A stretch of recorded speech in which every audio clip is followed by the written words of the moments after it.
என்ன வந்து தியாகம் பண்றாங்கன்னா தங்களுடைய புலன் இன்பங்களை முழுவதுமாக வந்து அந்த தீயில வந்து புலன் கட்டுப்பாடு என்ற தீக்கு வந்து தியாகம் செய்து விடுகின்றனர். அப்படின்னா என்ன முழுக்க முழுக்க வந்து சென்ஸ் கண்ட்ரோல், தங்களுடைய புலன்களை முழுவதுமாக கட்டுப்படுகின்ற நைஷ்டிக பிரம்மச்சாரிகள் அவர்களுடைய யஜ்யம் இவ்வாறாக இருக்கிறது. இதுவே கிரகஸ்த ஆசிரமத்தில் இருக்க, அதாவது குடும்பத்தினர் தாம்பரியத்தில் இருக்காங்க, அவங்க வந்து எப்படி யஜ்யம் பண்றாங்கன்னா அவங்களும் யஜ்யம் பண்றாங்கன்னா அவர்களுக்கு தகுந்தாற்ப அவங்களும் ஒரு விதமான யஜ்யம் பண்றாங்க. அவங்க எப்படி யஜ்யம் பண்றாங்கன்னா புலன்களை வந்து தங்களுடைய புலன்களுக்கு வந்து புலன் வஸ்துக்களை வந்து அர்ப்பணித்து விடுகின்றனர். அதாவது சென்ஸ் கிராட்டிபிகேஷன். முதல்ல பிரம்மச்சாரிகள் பண்ணதுக்கு நேர்மாறாக ஒரு காரியத்தை பண்றாங்க. அவங்க வந்து சென்ஸ் கண்ட்ரோல்ல இருந்தாங்க, இவங்க வந்து சென்ஸ் கிராட்டிபிகேஷன் இருக்காங்க.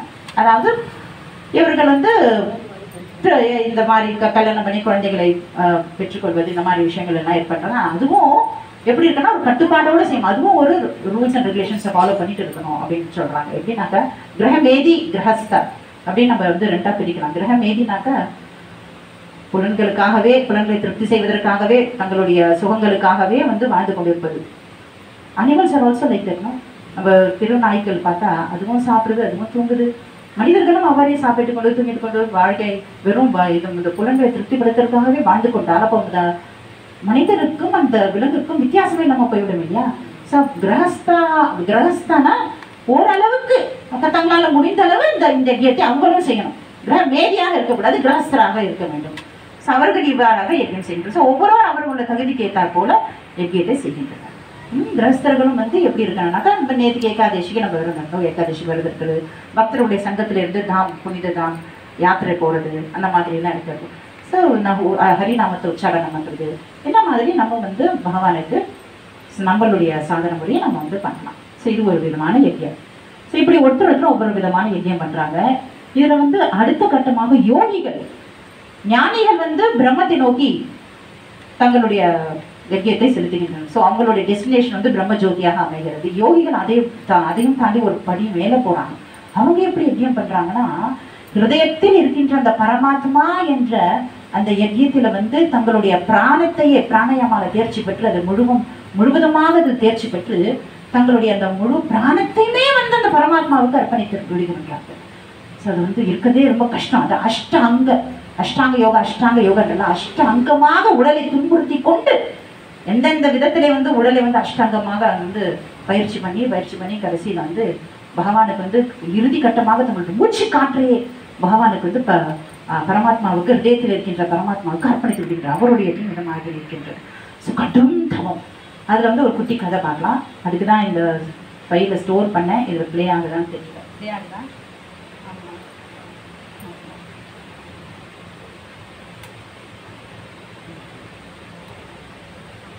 சரி, நான் அதை ஓரளாவே சொல்லிடுறேன்.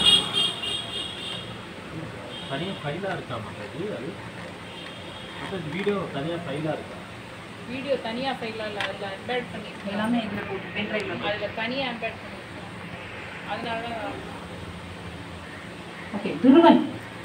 துருவனுடைய சரித்திரம் பார்க்கலாம். ஸ்வயம்போ மனு உத்தனபாதன் இந்த பரம்பரையில வந்து துருவன் தோன்றின. துருவ நட்சத்திரம் எல்லாரும் கேள்விப்பட்டிருக்கோம் இல்லையா? துருவ நட்சத்திரம் கேள்விப்பட்டிருக்கோம். ஸோ துருவன் வந்து சின்ன வயசுல வந்து அவங்க அப்பா மடியில் உட்காரன்னு ஆசைப்பட்டு அந்த பையன் வந்து போறான். 5 வயது சிறுவன் தான். ஒரு பக்கம் வந்து உத்தமா உட்காந்துருக்கான். உத்தமா யாருன்னாக்கா சுருச்சியின் மகன். துருவன் வந்து சுனித்தியின் மகன். 2 மனைவியர். ராஜா உத்தனபாதனுக்கு 2 மனைவியர்கள். அதுல வந்து சுருச்சியிடம் தான் அந்த மகாராஜாவிற்கு பிரியம் அதிகம். சுருச்சி மிகவும் அழகாக இருப்பாள். நேச்சுரலாகவே நேச்சுரலாகவே உத்தனபாதன் வந்து என்ன பண்றாரு, சுருச்சியிடமே வந்து நேரத்தை செலவழிக்கின்றார். உத்தமாவிடம் மிகவும் பாசத்தோடு இருக்கின்றார். ஆனால் துருவாவுக்கு வந்து அந்த தந்தை பாசம், தகப்பனுடைய பாசம் வந்து சுத்தமாக கிடைக்காமவே போயிடுது துருவனுக்கு. ஸோ ஒரு முறை வந்து துருவன் பார்க்குறான், மடியில் வந்து உத்தமா உட்காந்துருக்கான். ஸோ இவனுக்கும் போகணும்னு ஆசையாக இருக்குது. அங்கேருந்து ஓடி வர அப்பான ஆசையாக ஓடி வர, இந்த இடது பக்கமாக உட்காரலாம் அப்படின்னு சொல்லிட்டு மடியில் உட்காரலான்னு ஓடி வரச்சே என்ன பண்ணுறா, சுருச்சி பக்கத்தில் நின்றுருக்கா. என்ன பண்ணுறா, பார்த்து கோவமா போ அப்படின்னு தள்ளி விட்டுட்டான். இப்போ துருவன் வந்து கீழே விழுந்துடான். அவன் கஷ்டமா அவமானமா படுது. ஏன்னா சபை சத்திரிய இல்லையாம 5 வயதுனால சத்திரிய ரத்தம் கொதிக்குது. அவனுக்கு அவமானமாயிடுது. எப்படி இந்த மாதிரி நடக்கலாம் அப்படின்னு சொல்லிட்டு அழுகையா வருது. எல்லாரும் பாக்குறாங்க, எனக்கு அப்பாவோட அன்பே கிடைக்க மாட்டேங்குதே, சுருச்சி எப்படி என்னை தள்ளி விட்டுட்டாரு அப்படின்னு அதுக்கு தோல் அம்மான்னு எழுதுக்கிட்டே ஓடுறான். அதுக்குள்ள இந்த நியூஸ் வந்து அவங்க அம்மா கிட்ட இருந்து சுனிதிக்கு வந்து போயிடுது. ஏற்கனவே ரீச் ஆயிடுது நியூஸ். நம்ம இப்போ இந்த காலத்துல நம்ம வாட்ஸ்அப்ல மெசேஜ்லாம் வச்சிருக்கோம்ல, அந்த காலத்துல அதெல்லாம் இல்லை. ஆனால் அதுக்குள்ளேயே வந்து கடகடன்னு வந்து நியூஸ் போயிடுது.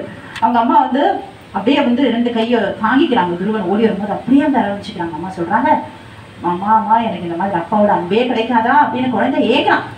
ஏன் அப்பா வந்து உங்ககிட்ட பேசவே மாட்டேங்கிறாரு, எப்பவும் அந்த சின்ன அன்னைக்கிட்டேயுமே இருக்காரு, அப்புறம் உத்தமா கிட்ட பாசத்தோட காட்டுறது, இன்னைக்கு நான் போகலாம் அப்பா முடியல உட்காரதாமா போனேன், என்னை கீழே தள்ளி விட்டுட்டாங்க அப்படின்னு துருவன் அழுதுகிட்டே சொல்றான். அதுக்கு வந்து அவர் சிறுத்தி தாய் வந்து மிகவும் அருமையாக ஒரு குழந்தைக்கு வந்து அறிவுரை வழங்குகிறாங்க. நீ மனதளவு கூட யாருக்கும் வந்து நீ கோபத்தையும் வெறுப்பையும் காட்டக்கூடாது. நீ வந்து ஏன் ஹரியை நோக்கி வந்து பகவான் நாராயணனை நோக்கி நீ ஏன் தர்மம் பண்ணக்கூடாது, அவர் தான் வந்து உனக்கு அப்பாவை காட்டிலும் உனக்கு அதிகமான அன்பை தருபவர், நீ வந்து பேசாம நாராயணனை நோக்கி தர்மம் பண்ணு அப்படின்னு சொல்றாங்க. உடனே நாராயணன் நான் எங்க இருப்பாரு, எப்படி நான் அவரை போய் பார்க்கணும், எல்லாரும் காட்டுக்கு தான் போவாங்க தர்மம் பண்ணேன்னு சொல்லிட்டு இருக்காங்க. இவன் குடு குடு குடு கூட நம்ம சொல்றதை கேட்டு ஓடி போயிட்டான் குழந்தை. அதுக்குள்ள காட்டு 5 வயசு குழந்தை.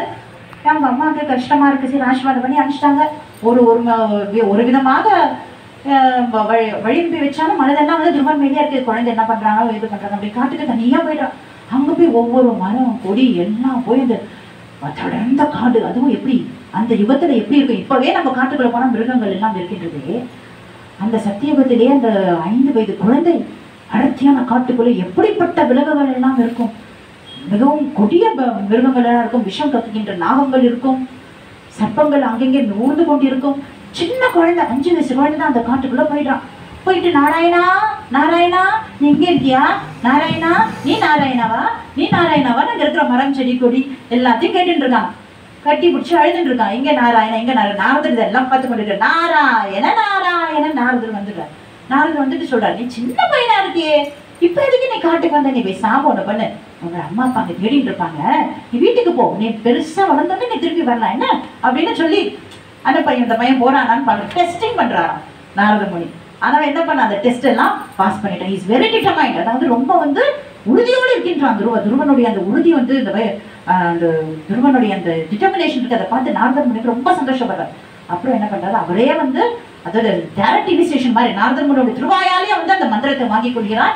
மந்திரத்தை உச்சாரணம் செய்கிற நாரதர் சொல்றாரு, அப்படியே நேரா போனீங்கன்னாக்கா மதுவனம் வரும், பிருந்தாவனம். நம்ம எல்லாம் பிருந்தாவனம் வருஷம் வருஷம் போக முடியலன்னா இந்த மாதிரியாவது நம்ம கதையை ஹரிகத்தை மூலமா கேட்டு தெரிஞ்சுக்கலாம் பிருந்தாவனம் எப்படி இருக்கும். முடிஞ்சா நம்ம அடுத்தடுத்து வர வகுப்புல வந்து இந்த இப்போ நம்ம ஸ்தான் யாத்திரை கொண்டாடுவோம் இல்லையா, அப்ப பூரி ஸ்ரீ கஷேத்திரம் பத்தி நம்ம பார்க்கலாம், ஜெகநாத தாம் பூரி தாம் பத்தி நம்ம பார்க்கலாம், பூரி தாம், அப்புறம் பிருந்தாவனத்தை பத்தி பார்க்கலாம், அங்க இருக்கிற வனங்களை பற்றி உபவனங்கள் பற்றி தெரிந்து கொள்ளலாம். அதுல ஒரு வனம் 12 இம்பார்ட்டன்ட் ஃபாரஸ்ட் வனம், 12 முக்கியமான வனங்கள் ஒரு வனம் மதுவனம். மதுவனம் நேரா போனீங்கன்னாக்கா மதுவனம் வரும். குமுதவனம், தாளவன், மதுவன், நிதுவன், பாந்திரவன், இப்படி நிறைய வனங்கள் இருக்கிறது. அதுல மதுவன் ஒன்று அடர்ந்த காட்டுக்குள் நடுவில் இருக்கு. நாரதர் சொல்றாங்க, போனீங்கன்னா யமுனா இருக்கும், அதுல நீ தினமும் ஸ்நானம் பண்ணணும், ஸ்நானம் பண்ணிட்டு நான் கொடுத்த இந்த பகவானுடைய மந்திரத்தை உச்சாரணம் செய்யணும், வேற எந்த நினைப்பும் இப்போதைக்கு உனக்கு வராம நீ பார்த்துக்கோள், அப்படி இருந்தீனாக்கா பகவான் வந்து ஹிருதயத்திலே உனக்கு பிரகட்டமாவார் அப்படி நாரதம் அறிவுரை கூறுகிறார். அது தகுந்தாப்புறம் துருவனம் என்று முதல் ஒரு மாதம் என்ன பண்றான்னா 3 நாளைக்கு ஒரு முறை 2 பழம் சாப்பிட்டானா குழந்தை. 5 வயசு குழந்தை.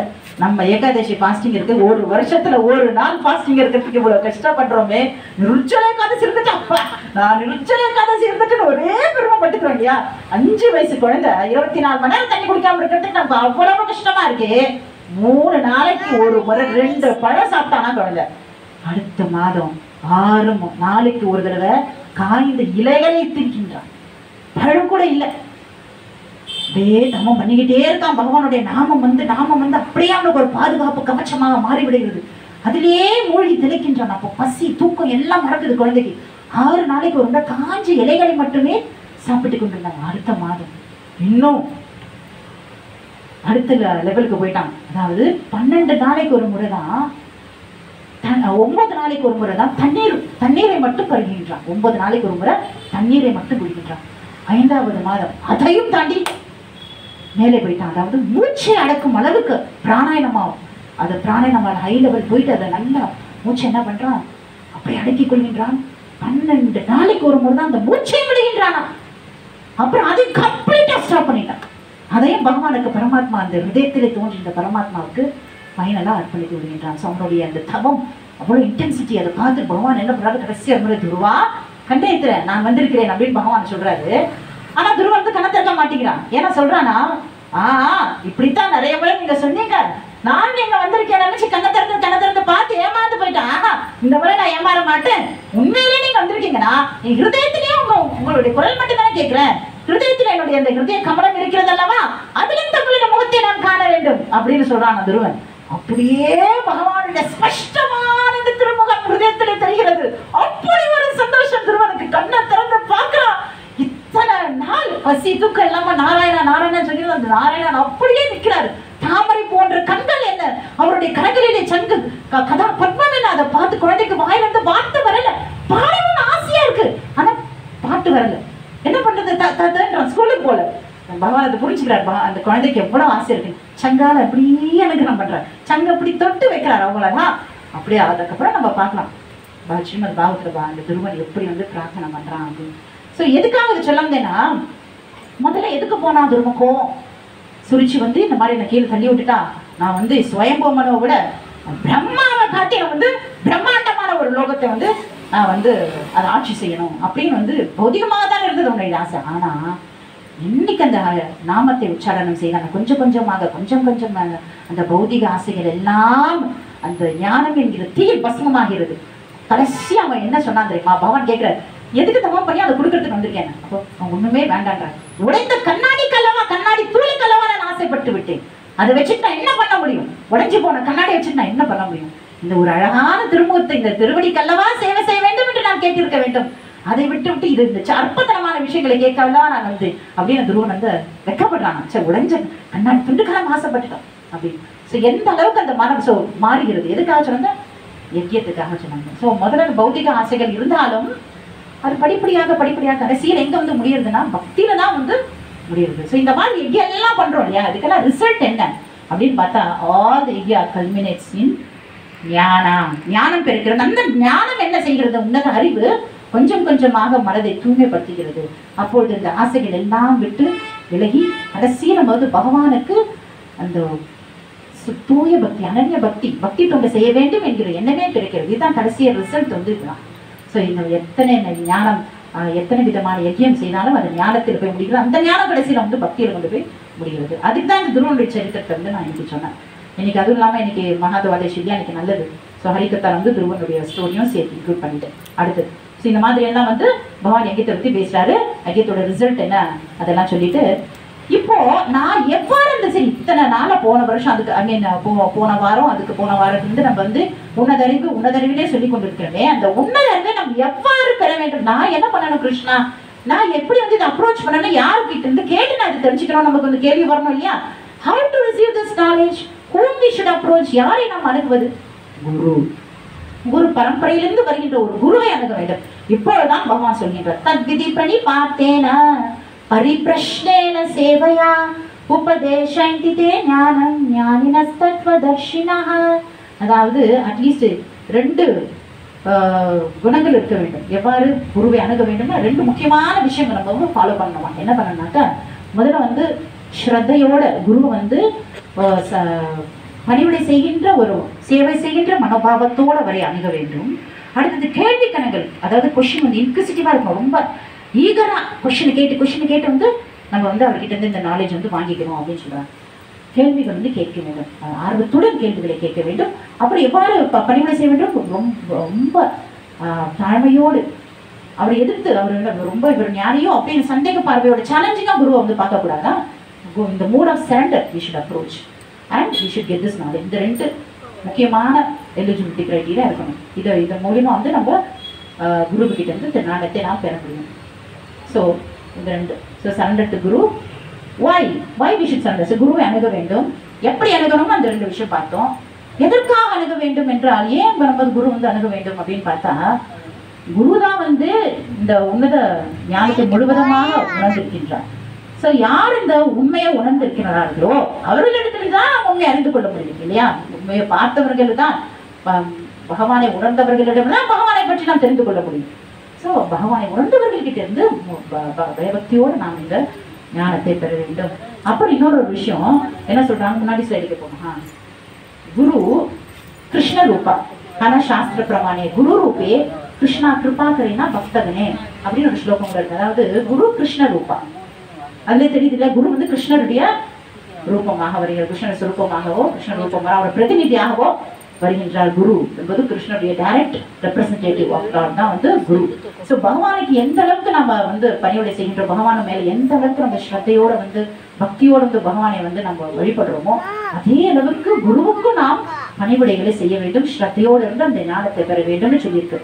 ஸோ குருவை வந்து அப்படி பகவானோட பிரதிநிதியாக காண வேண்டும். ஏன்னா அவர்கள் தான் வந்து ஞானத்தை முழுவதுமாக உணர்ந்தவர்கள். அவர்களே வந்து இந்த பௌதிக ஜென்ம மிருத்யு ஜரா வியாதி, ஜென்ம மிருத்யு ஜராவதி, பிறப்பு இறப்பு முதுமை வியாதி, பிறப்பு இறப்பு முதுமை வியாதி என்ற இந்த தொடர்ச்சியாக சுழன்று கொண்டிருக்கிறோம் இல்லையா, இந்த இறப்பு பிறப்பு இந்த சுழற்சியிலிருந்து நமக்கு முற்றுப்புள்ளி வைக்க நமக்கு உதவி செய்கின்றார்கள். இந்த சம்சாரத்தை கடந்து செல்வதற்கு நமக்கு உதவி செய்கின்றார்கள். ஸோ ஆகவே குரு வரும்பொழுதெல்லாம் குரு திருப்பாதத்தை பற்றி கொள்ள வேண்டும், அவர்களிடமிருந்து இந்த ஞானத்தை நாம் பெற வேண்டும் அப்படின்னு பார்த்தோம். இதுல வந்து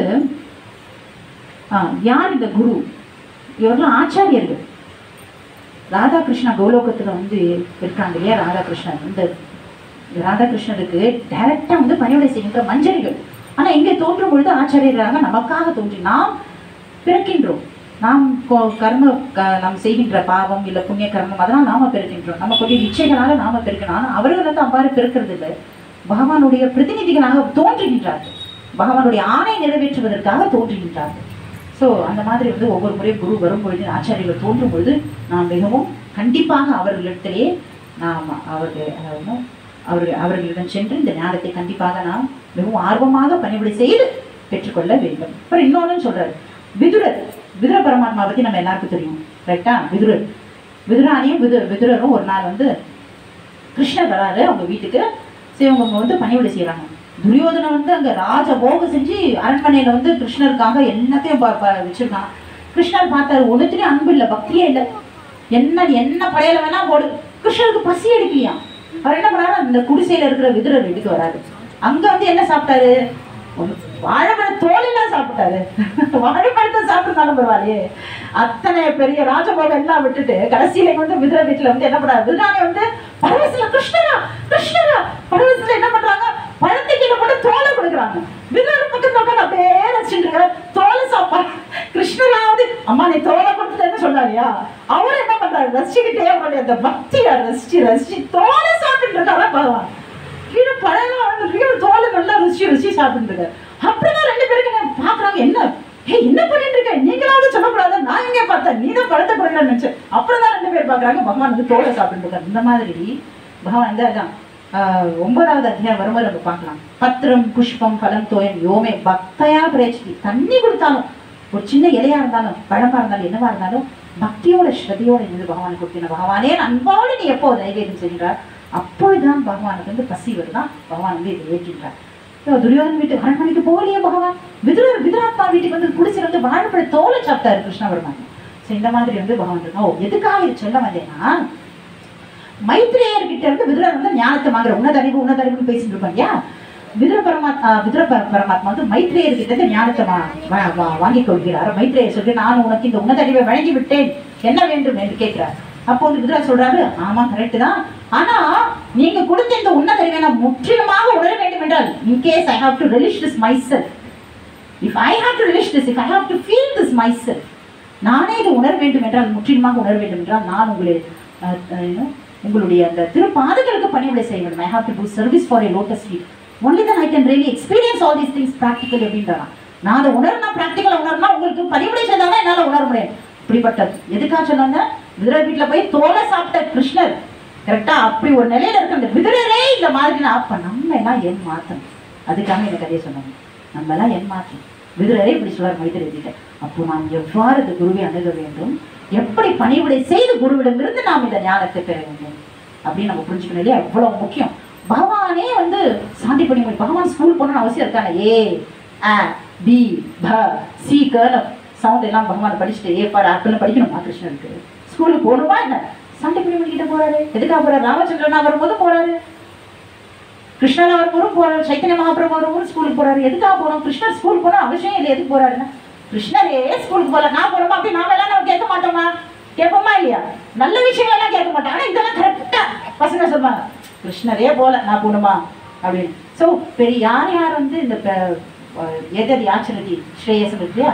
ஸோ பெரிய நிலையில் இருக்கக்கூடியவர்கள் எதை செய்தாலும் ராஜரிஷிகளோ இல்லை அரசனோ, நாட்டை ஆளுகிற அரசனோ எதை செய்தாலும் பிரஜைகளும் அதையே பின்தொடர்ந்து செய்வார். அப்போ கிருஷ்ணன் வந்து இஸ் எக்ஸாம்பிளரி. எக்ஸாம்பிளரினா என்ன? தன்னுடைய எக்ஸாம்பிளை வச்சு இஸ் பிராக்டிகலி டீச்சிங் அதர்ஸ் எப்படி இருக்கணும். How to be an ideal, you know, husband. Ramachandra Prabhu, how, you know, he showed us practically how to be an ideal husband, how to be an ideal brother, how to be an ideal king. He showed us exemplary. So அதை பார்த்து கொண்டு நம்மளும் கற்றுக்கணும். அந்த மாதிரி கிருஷ்ண பரமாத்மா வந்து நமக்கு காட்டுகிறார். ஸோ விதுரர் வந்து இதுக்கு ஒரு எக்ஸாம்பிள், நல்ல ஒரு எடுத்துக்காட்டு. நம்ம இதுகிட்ட இருந்து நம்ம வந்து புரிஞ்சுக்கலாம். விதுரருடைய இந்த துருவனுடைய சரித்திரம், இந்த விருதருடைய இந்த பாஸ்ட் டைம் இதெல்லாம், விதுரருடைய பாஸ்ட் டைம் இதெல்லாம் நம்ம பார்க்கும்பொழுது நமக்கு தெரிகிறது, ஓஹோ இப்படிதான் நம்மளும் போய் ஒரு குருவை நாட வேண்டும். We have to approach a guru humbly. And what we should do, we should inquisitively inquire. ரொம்ப ஈகரா வந்து கொஸ்டின் கேட்டு நம்ம வந்து இதை வந்து இந்த ஞானத்தை பெற வேண்டும் அப்படின்ற விஷயம் தான் நம்ம தெரிஞ்சுக்கலாம். அடுத்த ஸ்லைட். ஓகே, இப்படி இந்த ஞானத்தை பெறுகின்றோம் அல்லவா. ஏன் இந்த ஞானம் என்ன செய்கிறது என்றால், எப்படி இந்த காட்டு தீ வந்து என்ன பண்ணும், எல்லாத்தையும் பஸ்மமாக்கிடும். How it burns down everything to ashes. In just fraction of seconds everything is burnt into ashes. அது முக்கியமா வந்து இந்த கிரவுண்ட் லெவல்ல இருக்கிற இந்த கிரீப்பர்ஸ் அதெல்லாம் வந்து பஸ்மமா எரிஞ்சிடும் ஃபர்ஸ்ட். அதே மாதிரி வந்து அனர்த்தங்கள் முதலில் வந்து பஸ்மமாகிறது. இந்த ஞானம் என்கின்ற கொழுந்து விட்டேரியம் என்ற தீ இருக்கின்ற இல்லையா, சுடர் விட்டேரியம் என்ற ஞானமானது எல்லாத்தையும் பஸ்மமாக்கிறது. ஸோ கர்ம வினைகள் எல்லாம் வந்து பாவம் புண்ணிய கர்மா எது செய்தாலும் அதெல்லாம் வந்து அது அழிந்து விடுகின்றது. அப்போ நமக்கு என்ன இருக்கும், அக்கௌண்ட் பேலன்ஸே இல்லை, பிறக்க மாட்டோம், டெபிட்டும் இல்லை கிரெடிட்டும் இல்லை. then why we are coming back here? திரும்பி வரதுக்கு அவசியமே இல்லையே. அதான் ஐடியா. ஸோ அதனால வந்து எந்த யஜ்யம் பண்ணாலும் கடைசியில் வந்து எங்கே போய் முடியாது, ஞானத்துல தான் முடியும். அந்த ஞானம் நமக்கு எந்த ஞானம் பகவான் கிட்ட இருந்து அழைத்து செல்கிறது, அதுவே உன்னத அறிவு. பகவான் கிட்ட இருந்து பிரித்து செல்கிறது அறிவு இல்லை. ஸோ அது அந்த மாதிரி ஞானத்தை பெறணும் நம்ம என்ன பண்ணணும், குருவை அணுக வேண்டும். எவ்வாறு அணுக வேண்டும் அதையும் நம்ம பார்த்துட்டோம். அடுத்தது ரிசல்ட் ஆஃப் ஞானம். இப்படி நம்ம வாங்குறோம் இல்லையா, குரு கிட்ட இருந்து உன்னத அறிவை பெறுகின்றோம் அல்லவா. அந்த மாதிரி அறிவை பெறச்சு நமக்கு என்ன ஆகுது, ஒரு அழகான ஒரு இல்லஸ்ட்ரேஷன் தான் இது. இதை வந்து ஒரு பிக்டோரியல் ரெப்ரசன்டேஷன் வேணா சொல்லலாம். இந்த படத்தின் மூலமா நமக்கு என்ன பார்க்கிறோம், இந்த படத்துல நம்ம என்ன பார்க்கிறோம் சொல்லுங்க பார்க்கலாம். முன்னாடி போமா. இந்த படத்துல நம்ம என்ன பார்க்கிறோம், what you can you know understand from this, tell me. என்ன புரிஞ்சுக்கலாம், இது வந்து நம்ம புரிஞ்சுக்கலாம், பார்த்தாலே தெரியாது. ஒரு அனாலஜி, ஒரு எக்ஸாம்பிள் வச்சுக்கலாம். கடல்ல புயல்ல ஏதோ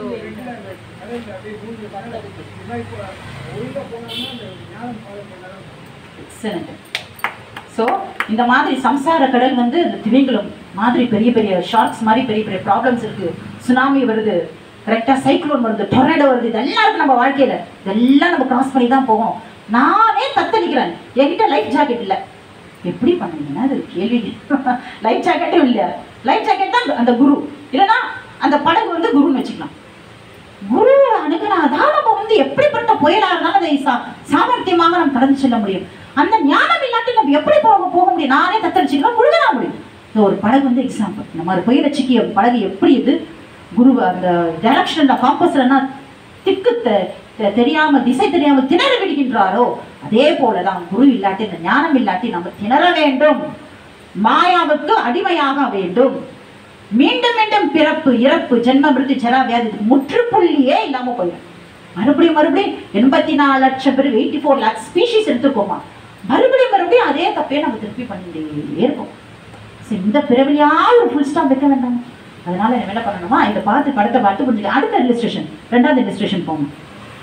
நிஷ்காமமாக செய்ய வேண்டும். எந்த காரியத்தை செய்யதாலும் நிஷ்காமமாக செய்ய முடியும். இப்போ நான் what you see tell me. இந்த ஒரு படத்துல நம்ம என்ன புரிஞ்சுக்கலாம், அதேதான். எதோட ஒப்பிடப்படுகிறது இந்த அக்னியானது, எதோட ஒப்பிடப்படுகிறது?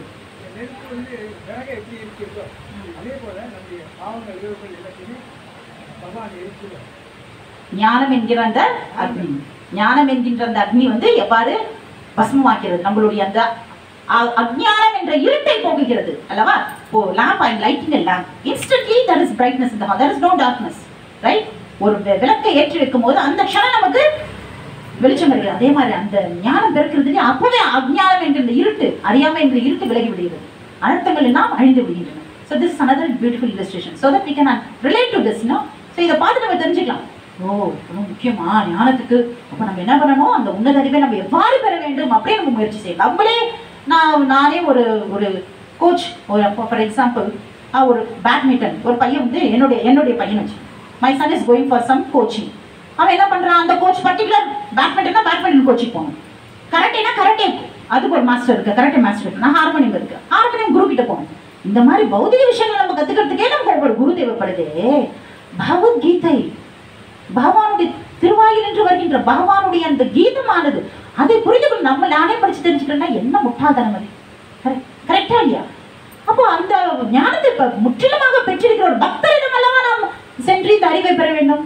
எல்லாத்துக்கும் ஒரு குரு இருக்கு. மெட்டீரியல் விஷயத்தை நம்ம படிக்கிறதுக்கே, மெட்டீரியல் சயின்ஸை படிக்கிறதுக்கே நம்ம going to so many centres, tuition centres. அப்போ இந்த ஸ்பிரிச்சுவல் நாலேஜை நம்ம படிக்கிறோம், நம்ம ஸ்பிரிச்சுவல் குரு கிட்ட போனோமா இல்லையா, ஸ்பிரிச்சுவல் மாஸ்டர் கிட்ட. So that is why we have to go to the guru. அதனால நம்ம குருவை அணுக வேண்டும். அடுத்த ஸ்லைட். ஸோ இந்த மாதிரி வந்து ராதாகிருஷ்ணர் தோன்றும் பொழுதெல்லாம் ஆச்சாரியர்களும் தோன்றுகிறார்கள். அவர்கள் தோன்றும் பொழுது நாம் அவர்களுடைய அடிச்சுவடிகளை பின்பற்ற வேண்டும். அவர்களுடைய instructions we have to follow.